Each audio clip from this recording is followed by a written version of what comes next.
तर ठाकरेंच्या नगरसेवकांकडून महापालिकेमध्ये सभात्याग केला गेला। पेपर फाडून सभागृहात हे पेपर उडवले गेले। उपमहापौर संजय घाडी यांचा ठाकरे गटाने निषेध केलाय। घाडी भाषणासाठी उभे राहिले असताना ठाकरेंच्या नगरसेवकांनी घोषणाबाजी केली आहे।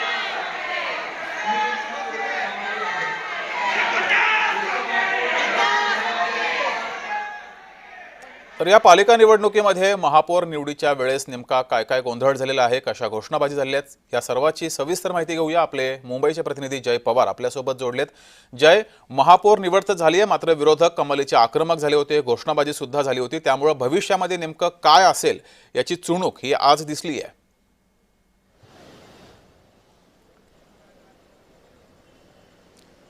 नक्कीच जगदीश, खरं पाहायला गेलं तर मुंबई महानगरपालिका निवडणुकीत आता 44 वर्षांनंतर भाजपची सत्ता ही महापालिकेमध्ये बसली आणि त्यामुळे त्याचा आनंदही या भाजपच्या सर्वच नगरसेवकांमध्ये दिसत होता। आणि मात्र दुसरीकडे ठाकरे बंधूसुद्धा ही मुंबई महानगरपालिकेचा महापौर उपमहापौर पद हे बिनविरोध होऊ नये यासाठी आग्रह होते। मात्र दुसरीकडे त्या लोकांनी त्या दोन्ही बंधूंच्या माध्यमातून एकही उमेदवार जो आहे तो त्या दिला गेला नाही, त्यामुळे मुंबई महानगरपालिकेचा महापौर उपमहापौर पद हे बिनविरोध निवडून आले। त्यामुळे भाजपची सत्ता ही मुंबई महानगरपालिकेमध्ये आलेली पाहायला मिळाली। त्यामुळे हे सर्व नगरसेवक जे आहे हे हुतात्मा चौकवरती सकाळी पोहोचले। या सर्वांनी हुतात्मा चौकवरती अभिवादन केलं आणि यानंतर थेट मुंबई महानगरपालिकेच्या सभागृहात पोहोचले आणि मुंबई महानगरपालिकेचे आयुक्त भूषण गागराणी यांच्या उपस्थितीमध्ये संपूर्ण शपथविधी पार पडला। मात्र या ठिकाणी जर एक महत्त्वाची गोष्ट आपण पाहिली तर ज्यावेळी शपथविधी सोहळा सुरू होता त्याच ठिकाणी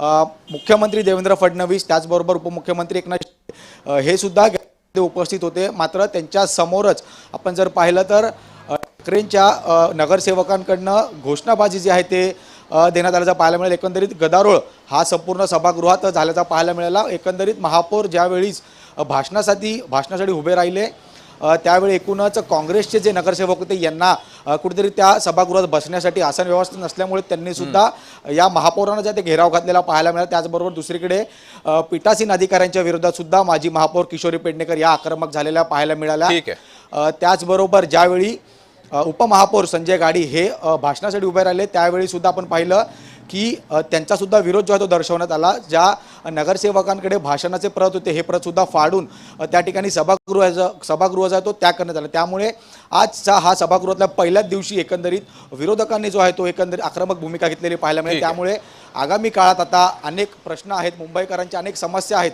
या सर्व गोष्टी ज्या आहेत या मुंबई महानगरपालिकेच्या मुख्यालयामध्येच प्रश्न जे उपस्थित होते। त्यामुळे ह्या प्रश्नांना सुद्धा आता महायुती कशा पद्धतीने उत्तर देतात, त्याचबरोबर विरोधक कशा पद्धतीने त्या सर्व गोष्टींना विरोध दर्शवतात हे पाहणं तितकंच आता महत्त्वाचं असणार आहे। जय, तुम्ही असेच जोडलेले राहा। दिलेल्या माहितीबद्दल धन्यवाद।